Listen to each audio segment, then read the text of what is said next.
बंजारन बहू। कमला एक बहुत स्वार्थी महिला है। उसने पैसों के लिए एक ऐसे इंसान से शादी की जो पहले से शादीशुदा और एक बच्चे का पिता भी था। कमला के पति को मरे हुए एक अरसा बीत गया है। अब वो अपने सौतेले बेटे वैभव के साथ रहती है। वैभव के दिल में अपनी माँ को लेकर इतना डर है कि वो अपनी माँ के सामने एक शब्द नहीं बोल पाता। उसकी माँ जो कहती है उसको सर झुकाकर वही मानना पड़ता है। वैभव, तुमने अभी तक घर का काम क्यों नहीं किया? तुमसे कितनी बार कहा है कि सूरज निकलने से पहले तुम घर की साफ सफाई पूरी कर दिया करो। वैभव कुछ नहीं बोलता, चुपचाप सर झुकाए अपनी माँ की बात सुनता रहता है। तभी पास में खड़ा नौकर सुखराम कहता है, मालकिन, वैभव बाबा को रात से तेज बुखार है, इसलिए वो सुबह जल्दी उठ नहीं पाए। उनके बदले मैं घर की साफ सफाई कर देता हूँ। इसे कोई बुखार नहीं है। मैं इसे अच्छी तरह से जानती हूँ। ये सब काम न करने के बहाने हैं। सुखराम काका, बोल दो इसे, सारे घर का काम यही करेगा। और इस समय पर अपना काम पूरा नहीं किया तो इससे आज का खाना भी नहीं मिलेगा। मगर मालकिन, वैभव बाबा की सच में ही तबीयत खराब है, आप एक बार देख तो लीजिए। कमला बिना कुछ बोले वहां से चली गई और बेचारा वैभव तेज बुखार में भी काम करता रहा। कमला वैभव की शादी एक ऐसी लड़की से कराना चाहती थी जो अनपढ़ हो और कमला से इसी तरह डरे जिस तरह वैभव डरता है, ताकि वैभव की सारी जायदाद और धन दौलत उसकी मुट्ठी में रहे। लेकिन आज के जमाने में ऐसी लड़की मिलना मुश्किल है। कमला कार में यही सब कुछ सोचती जा रही थी कि तभी रास्ते में, अरे ड्राइवर, तुमने कार क्यों रोक दी? और ये इतना शोर कैसा? मैडम, आगे कुछ बंजारों का खेल चल रहा है, इसलिए भीड़ लगी है। मैं अभी भीड़ को साइड में करवाकर कार निकालता हूँ। ड्राइवर भीड़ को साइड करके कार निकालने की कोशिश करने लगा कि तभी कमला की नजर रस्सी पर चल रही एक फुलवा नाम की बंजारन पर पड़ी। क्यों ना मैं इस बंजारन की शादी वैभव से करा दूं? ये तो अनपढ़ लग रही है, मेरे पैरों तले दबकर भी रहेगी। मुझे अभी इसके माँ बाप से बात करनी होगी। ये सोचकर कमला ने उन बंजारों से बात की और उन्हें शाम को अपने घर बुलाया। फुलवा के माता पिता वहां उसे लेकर आ गए। उन्होंने इतना आलीशान घर पहले कभी नहीं देखा था। अच्छा हुआ आप लोग आ गए। देखिए, मुझे घुमा फिरा कर बात करने की आदत नहीं है, इसलिए सीधे सीधे मुद्दे पर आती हूँ। मुझे आपकी बेटी बहुत पसंद है। मैं अपने इकलौते बेटे की शादी आपकी बेटी फुलवा से कराना चाहती हूँ।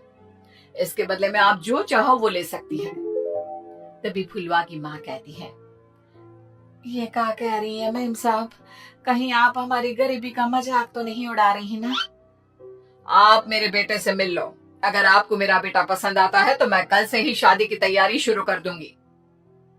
सुखराम, सुखराम, वैभव को लेकर आओ।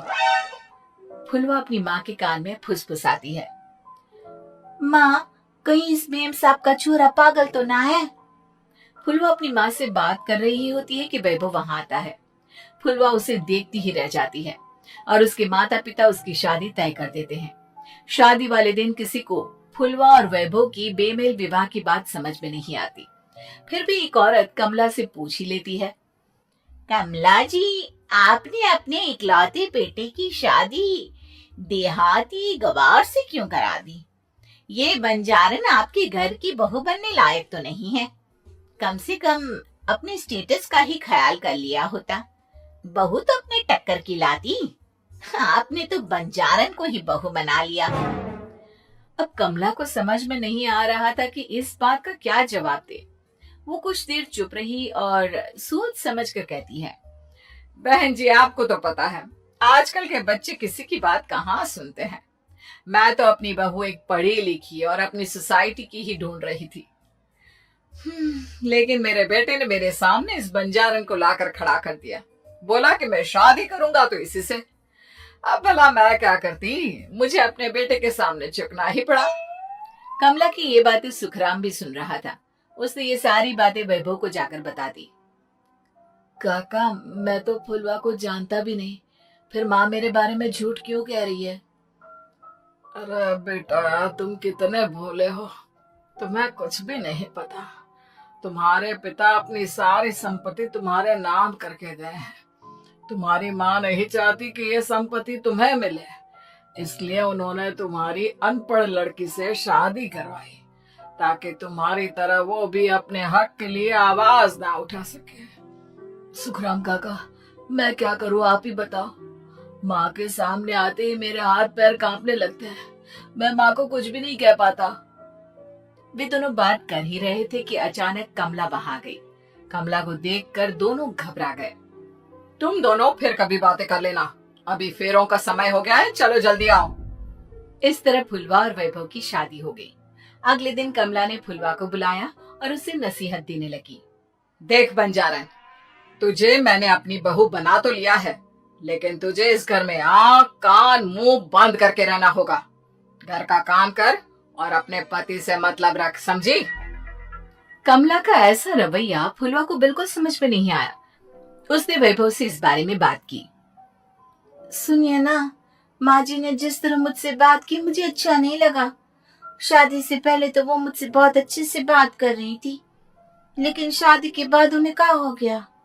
तुम ज्यादा मत सोचो, जैसा माँ कहती है वैसा ही करो। ये कहकर वैभव वहां से चला गया। अगले दिन वैभव को घर के नौकरों की तरह काम करता देख फुलवा को बहुत हैरानी हुई। फुलवा ने इस बारे में सुखराम काका से बात की तो सुखराम काका ने फुलवा को सारी बात बता दी। अब फुलवा को समझ में आ गया कि उसकी सास ने एक बंजारन को बहू क्यों बनाया।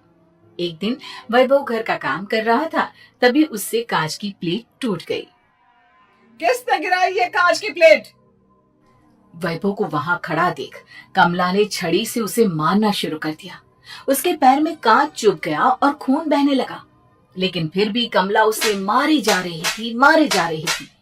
ये देखकर फुलवा ने कमला के हाथ से छड़ी छीन ली और तोड़कर फेंक दी।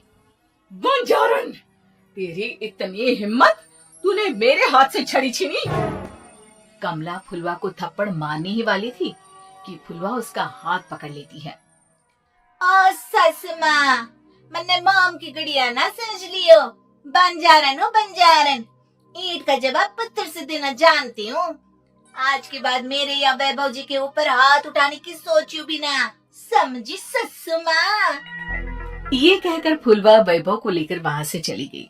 उसने वैभव के पैर पर पट्टी बांधी, उसके आंसू पोंछे। वैभव ने पहली बार किसी के दिल में अपने लिए इतना प्यार महसूस किया। अब फुलवा वैभव का हर काम में हाथ बटाती, उसका बहुत ख्याल रखती। इस तरह दोनों बहुत ज्यादा नजदीक आ गए। वहीं दूसरी ओर कमला सारी जायदाद अपने नाम करने की साजिश करने लगी और एक दिन, वैभव, वैभव, जल्दी बाहर आओ।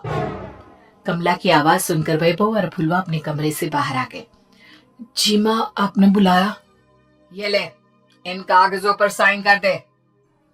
वैभव कागजों पर साइन करने ही वाला था कि फुलवा वैभव के हाथ से पेन छीनकर कहती है, ना वैभव जी, आप इस पर हस्ताक्षर नहीं करेंगे। आओ बंजारन, मैं तुझसे बात नहीं कर रही। ये बात मेरे और मेरे बेटे के बीच की है। चुपचाप पेन दे दे, नहीं तो तेरी खाल उधेड़ लूंगी। सस माँ, बंजारन की खाल इतनी भी ढीली ना होवे कि कोई भी उधेड़ लेवे। जो यकीन ना आता हो तो देख ले उतार के। और हाँ, बंजारन जरूर हूँ पर अनपढ़ ना हूँ। मैंने भी पता है कि किसी भी कागज पर साइन करने से पहले उसे अच्छी तरह पढ़ लेवे हैं। पेन देती है या नहीं? ये कहकर कमला फुलवा को मारने आई तो फुलवा ने कमला को धक्का दे दिया और वो नीचे गिर गई। कमला डरकर वहां से भाग गई। अब फुलवा ने वो कागज उठाए और वैभव के साथ सीधा वकील के पास चली गई। वकील ने वो कागज देखी और फुलवा को बताया, वैभव के पिता की सारी जायदाद और संपत्ति वैभव के नाम है, लेकिन वैभव की सौतेली माँ इस संपत्ति को अपने नाम कराना चाहती है, इसलिए इन कागजों पर वो साइन करा रही थी। तो अब हमें क्या करना चाहिए वकील साहब? वकील ने फुलवा और वैभव को सब कुछ अच्छी तरह से समझा दिया। अब दोनों घर पर पुलिस को लेकर पहुंचे। कमला पुलिस को देखकर घबरा गई। पुलिस ने कहा, आपके नाम की कंप्लेंट हुई है, आपको हमारे साथ थाने चलना होगा। कंप्लेंट? कैसे कंप्लेंट? आप अपने सौतेले बेटे पर बहुत अत्याचार करती हो, धोखे से सारी जायदाद अपने नाम करा रही हो। अब नहीं इंस्पेक्टर साहब, जरूर ये मेरी बहू की कोई साजिश है, इसने गलत कंप्लेंट की है। मैडम, शिकायत आपकी बहू ने नहीं बल्कि आपके बेटे वैभव ने की है। कमला वैभव का नाम सुनकर दंग रह गई। जिस बेटे ने कभी उसके सामने सर नहीं उठाया था, आज वही बेटा उसके सामने पुलिस को ले आया है। वैभव, तुम्हारी इतनी हिम्मत कि तुम पुलिस को ले आए? हाँ माँ, मैं लाया हूँ पुलिस को, और मेरे अंदर इतनी हिम्मत कभी ना आती अगर फुलवा मेरा साथ ना देती। आपने बंजारन बहू को लाकर अपने ही पैर पर कुल्हाड़ी मारी है माँ। मैडम, आपकी बात खत्म हो गई हो तो चलो हमारे साथ। वैभव, मुझे माफ कर दो, मुझे थाने मत भेजो। आज के बाद मैं तुम्हें कभी नहीं मारूंगी, तुम्हें कभी परेशान नहीं करूंगी, मुझे माफ कर दो। वैभव अपनी कंप्लेंट वापस ले लेता है और पुलिस वहां से चली जाती है। वैभव अपनी सौतेली माँ से कहता है, मैंने पुलिस को वापस तो भेज दिया है, लेकिन मैं आपको माफ नहीं कर सकता। आपने बचपन से आज तक कभी मेरे सर पर हाथ नहीं रखा, हमेशा मुझे मारती रही, नौकरों की तरह बर्ताव करती रही। आप इस घर में नहीं रह सकती, चली जाइए यहाँ से। कमला घर छोड़कर चली गई और सड़क किनारे खड़ी होकर सोचने लगी, काश मैंने वैभव को माँ की तरह प्यार किया होता तो आज मैं इस तरह से बेसहारा ना हो जाती।